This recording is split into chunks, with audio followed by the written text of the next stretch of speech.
নমস্কার, technical Bangla as YouTube চ্যানেলে আপনাকে স্বাগতম। আশা করি সকলে ভালো আছেন এবং সুস্থ আছেন। তো আজকে একটি সাউন্ড সিস্টেম তৈরি করব আমি। তো এর জন্য আমি একটি ব্লুটুথ প্যানেল নিয়ে নিয়েছি এবং এই ব্লুটুথ প্যানেলের সঙ্গে এই যে রিমোট দেখছেন, এই রিমোটটি থাকে এবং এই দুটি কেবিল থাকে। আর এর সঙ্গে নিয়েছি একটি 4 ohms-এর 3 ওয়াট এর স্পিকার। এটি 2 ইঞ্চি স্পিকার আছে। তো ভিডিওটি স্টেপ বাই স্টেপ দেখতে থাকুন কিভাবে আমি এই সিস্টেমটি তৈরি করছি। তো সর্বপ্রথমে এই যে প্যানেল আছে, প্যানেলের কেবিলটি আমি লাগিয়ে নিচ্ছি। তো ভালোভাবে লক্ষ্য করে দেখুন, এই কেবিল ছাড়া এটিতে লাল কিংবা কালো তার মেনশান করা নেই, তাই আমি অন্য একটি কেবিল নিয়ে নিচ্ছি। দেখুন, তাহলে লাল কালো দুটি মানে নেগেটিভ আর পজিটিভ এই দুটি কানেকশান দেখতে আপনাদের সুবিধা হবে। তো দেখুন আমি কেবিলটি লাগিয়ে দিয়েছি এবং এই যে লাল তারটি আছে এটি পজিটিভ 5 ভোল্ট ওখানে লেখাই আছে এবং এটি গ্রাউন্ড কানেকশান। আর এই যে কেবিলটি আছে এটি, এই যে লাল তারটি দেখতে পাচ্ছেন, এটি কিন্তু অ্যান্টোনা লাইনের এফএমের।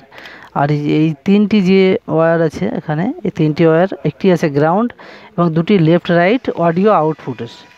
তো আমি এই কেবিলটি এখানে লাগিয়ে দিলাম। আর অনেক ক্ষেত্রে কি হয়, অনেকে কমেন্ট করে বলেন যে এই যে প্যানেলটি আছে এর থেকে সরাসরি কিন্তু স্পিকারের লাইন দিয়ে দেয়, মানে এখান থেকে স্পিকারে তার অ্যাড করে দেয়। সেক্ষেত্রে দেখুন, সেক্ষেত্রে কিন্তু কোনো রকমভাবে চলবে না, কারণ এতে শুধুমাত্র ডিজিটাল অডিও সাপ্লাইটি আছে, মানে অডিও সাপ্লাই আছে, কিন্তু কোনো অ্যাম্পলিফায়ার হয়ে যে স্পিকার বাজবে এমন কোনো সিস্টেম কিন্তু এখানে করা নেই। তো সেই জন্যে আমি ভিডিওটি তৈরি করছি। অনেকে কমেন্ট করেন, তার জন্য আমি একটি কিট নিয়ে নিচ্ছি। এটি 4 ভোল্ট একটি অডিও কিট আছে, এটা 8403 CA 8403 এই কিটটি। তো এই কিটটি মার্কেট থেকে আপনারা খুব সহজেই পেয়ে যাবেন। তো এর দেখুন কানেকশান আমি বলে দিচ্ছি। প্রথমে এর কানেকশানটি একটু করে নিতে হবে আমাদের। তো কানেকশানটি করার জন্য আমি দুটি ওয়্যার নিয়ে নিচ্ছি। তো দেখুন, ভিডিওটি যাতে লং না হয়ে যায় তার জন্য আমি সব কানেকশান অলরেডি করে নিয়েছি, আর এখন আমি সব কিছুই বলে দিচ্ছি। তো দেখুন, যে তিনটি পয়েন্টের কথা আমি বলেছিলাম এখানে, সেই তিনটি পয়েন্ট হচ্ছে অডিও, এটি হচ্ছে আউটপুট হয়ে এই যে বোর্ডটি আছে এই বোর্ডে ইনপুট হচ্ছে এই তিনটি। মিডিলেরটি হচ্ছে কি গ্রাউন্ড এবং দুই সাইডে লেফট রাইট কানেকশান, এবং এই পাশে যে 5 ভোল্ট দেখতে পাচ্ছেন এটি পজিটিভ কানেকশান এবং এদিকে কিন্তু নেগেটিভ কানেকশান। আর এদিকে দুটি যে চারটি পয়েন্ট আছে, দুটি স্পিকারের লাইন। এটি এ পাশে যে দুটি আছে একটি স্পিকার দিয়েছি এবং আরেকটি স্পিকার কিন্তু এখানে অ্যাড করা যাবে, ঠিক আছে।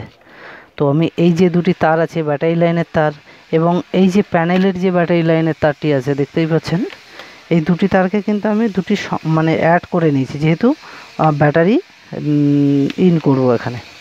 আর এটি আপনি 3.7 ভোল্টেও ইউজ করতে পারেন ব্যাটারি ভালো থাকলে, ঠিক আছে। আর কারণ দেখুন, এই যে প্যানেলটি আছে এটি কিন্তু অ্যাকচুয়ালি 5 ভোল্টের প্যানেল আছে, ঠিক আছে। এটিও কিন্তু 5 ভোল্টের আছে। তো সেক্ষেত্রে এই ব্যাটারি দিয়েও চলে। তাই বলছি যে আপনি 4 ভোল্ট ইউজ করতে পারেন, 2 অ্যাম্পিয়ারের ব্যাটারি আছে, এটিতেও চলবে। তো আমি এই যে ব্যাটারিটি আছে 3.7 ভোল্টের 200 মিলি অ্যাম্পিয়ারের ব্যাটারি, এইটি আমি ইউজ করে দেখাচ্ছি আপনাদেরকে কেমন চলছে। আর সবথেকে বড় জিনিস, অনেকেই এই জিনিসটি, এই সেটআপটি তৈরি করার জন্য যে পেন্সিল ব্যাটারি আছে, পেন্সিল ব্যাটারি কিন্তু ইউজ করেন। তো সেক্ষেত্রে বলবো আপনাদেরকে, পেন্সিল ব্যাটারি আপনারা ইউজ করবেন না, কারণ পেন্সিল ব্যাটারির ভোল্টেজ একটু যখন ড্রপ হয়ে যাবে, চলবে না তা বলছি নয়, চলবে, কিন্তু এখন দেখুন টেকনোলজি বা দিন দিন বদলাচ্ছে। হ্যাঁ, তো আগে যেরকম ব্যাটারিতে চলতো সেক্ষেত্রে এখন আর ব্যাটারিতে চলে না, এখন রিচার্জেবল ব্যাটারি হয়েছে। সুতরাং যে পেন্সিল ব্যাটারি আছে ওটাতে চালাতে যাবেন না, কারণ ভোল্টেজ একটু ড্রপ হয়ে গেলে সেক্ষেত্রে কিন্তু আর চলবে না, আর বারে বারে আপনাকে ব্যাটারি কিনতে হবে। তো যাই হোক, এবার আমরা লাইনটি এখানে দিয়ে দিচ্ছি। পজিটিভ যে কানেকশানটি আছে আমি পজিটিভ কানেকশানের সঙ্গে এখানে ইন করে দিচ্ছি।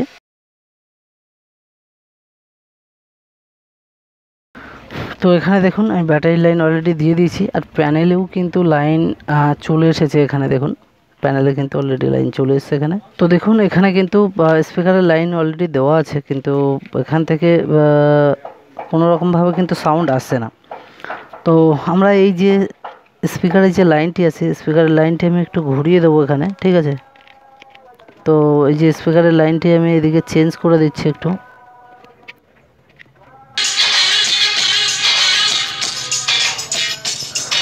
দেখুন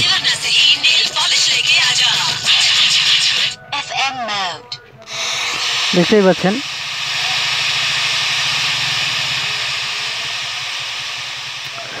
এখানে আমি মেমোরিটি দিয়ে রেখেছিলাম, ভিডিওটি যেহেতু পুশ করেছিলাম একটু সমস্যার জন্য, তো সেই জন্য আমি মেমোরিটি এখানে ইন করে রেখেছি। তো দেখুন এখন এফএম যে লাইনটি আছে, এফএম লাইনে কিন্তু সাউন্ডটি হচ্ছে। আর এখানে দেখুন মুড চেঞ্জ করছি আমি, মুড যখনই চেঞ্জ করছি দেখুন মেমোরি দেওয়া আছে, মেমোরিতে কিন্তু চলবে।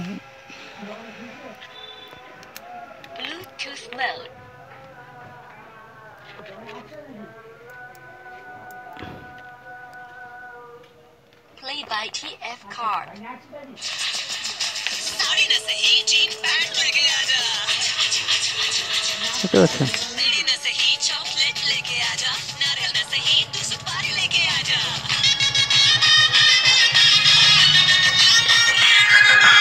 বুঝতে পারছেন?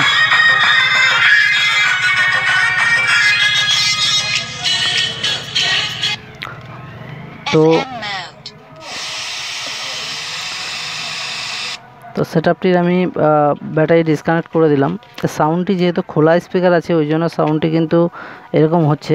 আর যেহেতু যে সমস্ত বক্সগুলি তৈরি করা থাকে তো সেগুলো কি হয়, বদ্ধভাবে কিন্তু এই স্পিকারটি বসানো থাকে, বক্স তৈরি করা থাকে, সেক্ষেত্রে সাউন্ড কিন্তু অনেকটা মডিফাই হয়, আরও ভালো চলে, এর থেকে সাউন্ডটি আরও ভালো হয়। তো যাই হোক, ভিডিওটি আপনাদের কেমন লাগলো নিশ্চয়ই কমেন্ট করে জানাবেন। আর আপনি যদি আমার চ্যানেলে নতুন হয়ে থাকেন তো প্লিজ চ্যানেলটিকে সাবস্ক্রাইব করে পাশে থাকা বেল আইকনটিকে অন করে দেবেন, যাতে পরবর্তীতে নতুন কোনো ভিডিও আপলোড করি খুব শীঘ্র আপনার কাছে পৌঁছে যাবে। তো সকলে ভালো থাকবেন, সুস্থ থাকবেন, দেখা হচ্ছে নেক্সট ভিডিওতে। জয় হিন্দ, বন্দে মাতরম।